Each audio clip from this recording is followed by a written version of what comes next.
Hey, it's Josh Kennedy here, host of the Cricket Matters podcast. Today we're talking about why yoga is the next big thing for cricketers. This is the Cricket Matters podcast. If you're new to the show, great to have you here. Please make sure to subscribe and review and push the Cricket Matters podcast up the cricketing charts. If you haven't yet subscribed or reviewed, please do so. We really appreciate your comments and feedback. With me, as always, is my co-host, James Breeze. James, how are you doing? Not too bad. How are you, mate? I'm all right. How's your cup of tea? I'm missing a cup of tea here because my daughter is asleep in the kitchen and I can't put the kettle on. My cup of tea is great. Thank you very much. I can talk you through all the flavours and tastes if you'd like me to, Thanks. or we'll just bore everybody to death. We'll just bore everyone to death. What we should actually talk about is cricket and how well the Wales over 50s cricket team, and in particular Michael Cann, our client and good friend Michael Cann, is doing in the over 50s World Cup in South Africa. Tell me about his wicket. Well, it's brilliant. Like, there's a couple of things. He's in the runs. He scored a 60. He scored a 40, and yeah, he got them out. He got them out of the hole the other day, didn't he? He did brilliant. He did against South Africa to push him close. But my highlight is he is the new Imran Tahir, like in his celebration. So if anyone knows Imran Tahir, the leg spinner from South Africa who runs around the field like going nuts, that was canny. I've posted it on Instagram and TikTok. It's just hilarious. And in the Cardiff Cricket Club groups, we shared it as well, and we were all having a little giggle too. It's brilliant. So, he looks like he gets a wicket, doesn't he? And then he just sort of runs in a random, just all over the place. Doesn't know where he's going. Yeah, exactly. But on top of this, I don't think I haven't shared this with you yet. Probably the ultimate cricketing fail video has appeared this last week. As some guy who's chasing a ball to the boundary, who just struggles to get the ball, then he falls over as he picks the ball up, right?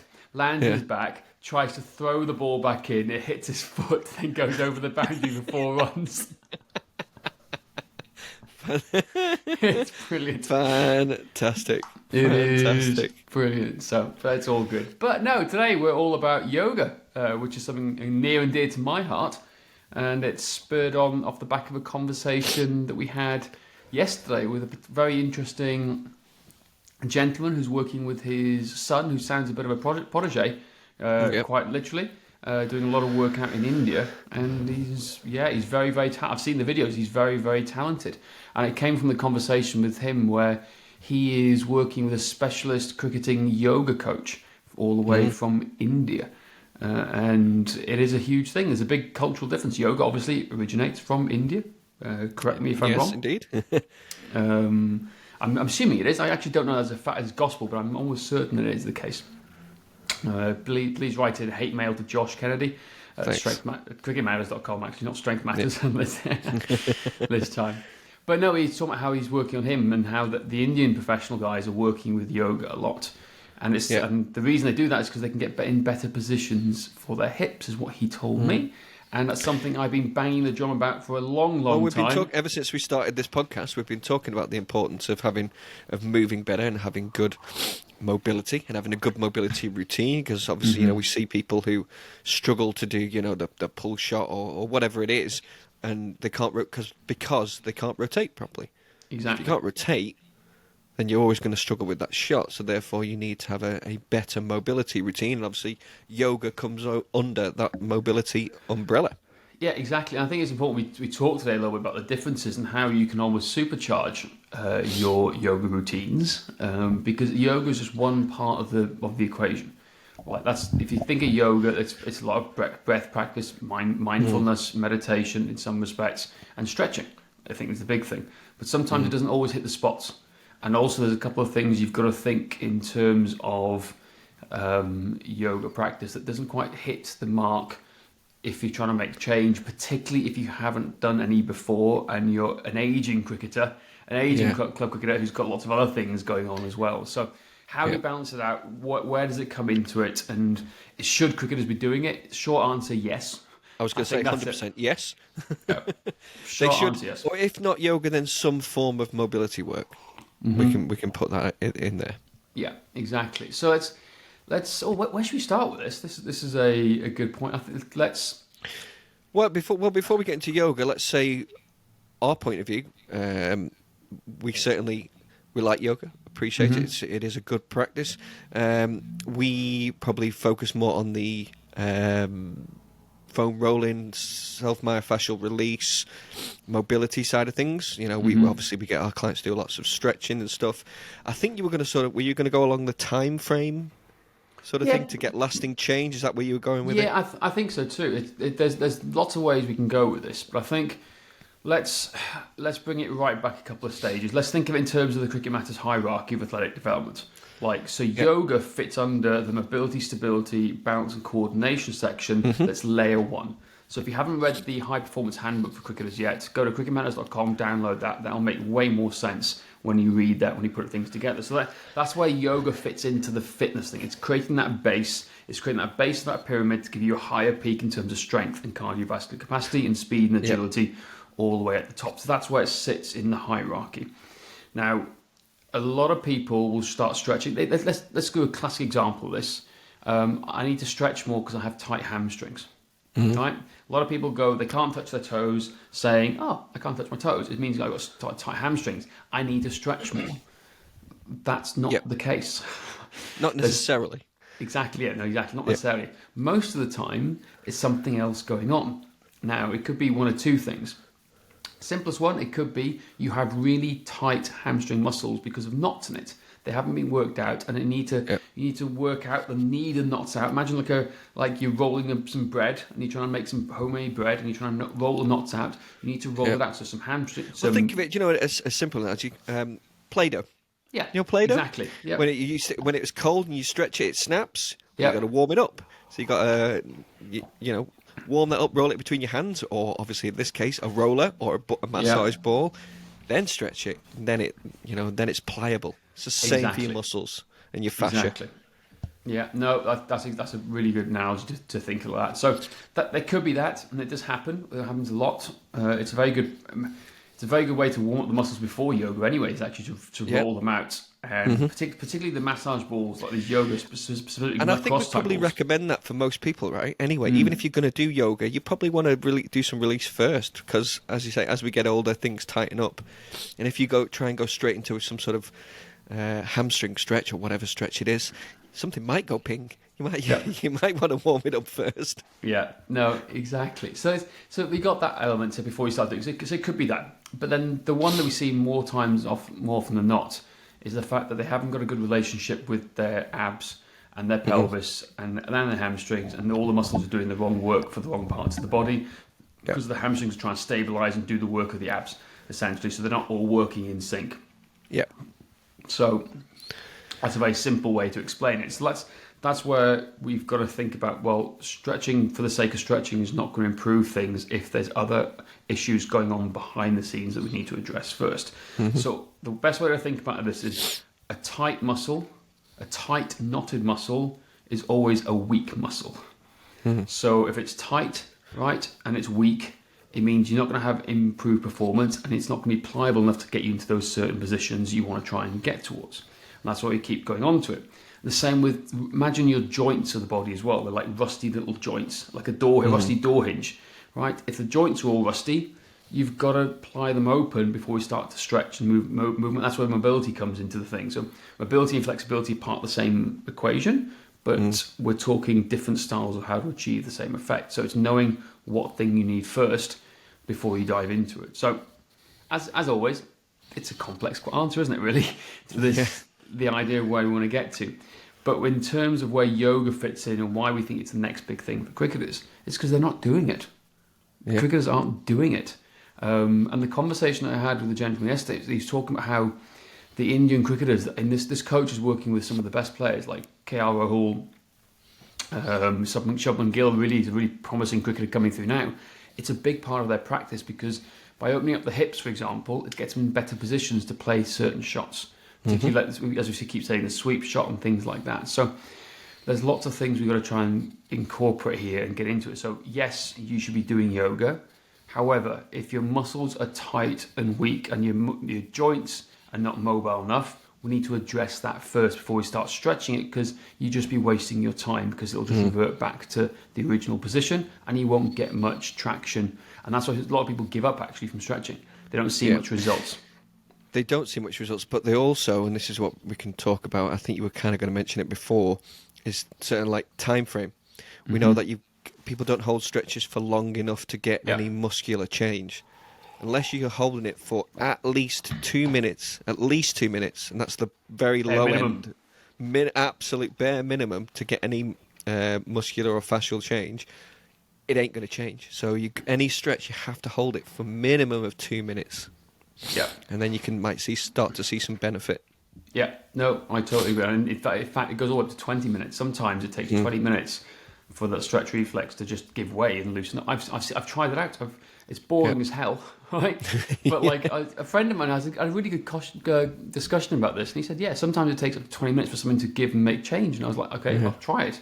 And it was so true. There's been elements of that where it does come into place, but it's not everyone has 20 minutes to work on one specific stretch and hold. That was me working on. Let's say most people don't, right? No, they don't. But I'm sure most people can find at least 2 minutes. Yeah. Yeah. That's what we want to do. So, how do we try and fit this into the equation? How do we put this all together? Well, first of everything, we've got to test to see what's going on and what restrictions you have going left and right, up and down, and vice versa, to see how we do it. But the best way to think about it is you've got to unknead that knot. You've got to release the knots in muscles first before you can do anything else. So that's starting point number one, is you've got to release those tight knots wherever they are, and it could be in the shoulders, could be the neck, could be the hamstrings, could be the quads. You've got to release that first. That is the first thing you want to try and do. So release those knots. Now in cricketers, we call it the 4 knots, the 2 shoulders and the 2 hips. They have a relationship with each other. Think of it like an X going across the body, front and back. So right shoulder is linked to left hip, left shoulder linked to right hip, and vice versa on the back side. So when we're trying to release stuff and make lasting change, particularly if you want to go into a yoga session, and this is from my good friend Perry Nicholson, he talks about the input and how you change the order of doing things. So Josh, I know you know the answer, but what is the connection in between the shoulders and the hips? The core. So I'm sure most people have never heard this before, but if you start releasing and self-massage your core, your abdomen first, before you attack the hips and the shoulders, the 2 key things here, that's going to make lifelong change. I promise you now, you massage your abdomen for 5 minutes to 10 minutes a day, it's going to make huge change for so many different reasons. But it's that input. If it's tight in the middle here, it's going to affect everything else across the rest of the board, plus digestion, plus blood flow, lymphatics, all these other things. That's the big thing that gets things going. Your lymph, your digestion, your blood flow. It's all located right, around your belly button in the middle there. So exactly, get massaging. Get massaging there before you go to the areas you want to go to further out. So we always talk about start at the core, and you work out to the 4 knots. So if you're going to do yoga, I highly recommend releasing the core and the 4 knots first. And what I mean is front and back. Okay, so like particularly shoulders and cricketers, you've got the front of the shoulder and the back of the shoulder. Pec minor is the insertion point in the front is a big thing, as is the infraspinatus and the teres minor on the back with the shoulders. Key areas in cricketers because they all have tight shoulders, painful shoulders. And also if you've got tight shoulders, you're not going to bowl very fast. So there's all these things you got to think about, and then release the hips as well, front and back. So the side, front and back, release the glutes as well as part of the whole hip complex. And then go and start doing your yoga practice, because by releasing it and then practicing the stretch afterwards, it's going to make long-lasting change. And that's what it is. So in terms of what yoga should I do? Anything for right now? If you're doing nothing, do something. Do anything. Do something. It makes no difference what you do. Like I use Apple Fitness Plus, is the honest answer. My mate Dustin's one of the coaches on there, so it's quite funny seeing Dustin do it. He's from Melbourne. He runs his own warrior yoga studio down in Melbourne, and he's on there, and I do some stuff with him. There's a lady called Jessica I follow quite a lot. But the reason I do it is because, I could teach it myself, but I switch off mentally, and I can just focus on what I'm doing. So I do my mobility, which I know I'm doing, mostly programmed by you. And then I add the flexibility from the yoga from listening to another teacher. So you can get any apps. There's loads of cheap apps. It's nothing. It doesn't have to be expensive. You could go to yoga classes if you'd like to. That's probably the best experience. Just don't overthink it. Just do it. Yeah. Just start. Exactly. So you've got that level. So you've got like the release part of it, right? Then you've got maybe going to the stretch part of it, which is the flexibility. However, if you want to take it to another level, okay, we talk about activating the right muscles. So if you really want to go to another level, you go release the muscles, activate the muscles, particularly around the core, to work in conjunction with everything you're doing. For example, most people's glutes are turned off, most people's abs are turned off, they can't raise their legs, and the single leg get band doesn't work. You activate that pattern and nail that down, then you go to the stretching. It's a whole nother level of like adding to this. So there's different dynamics and layers you can keep adding to the yoga that you're doing and why it's important. So Gotta say, I'm sure there's people out there listening and going, okay, how do I activate then?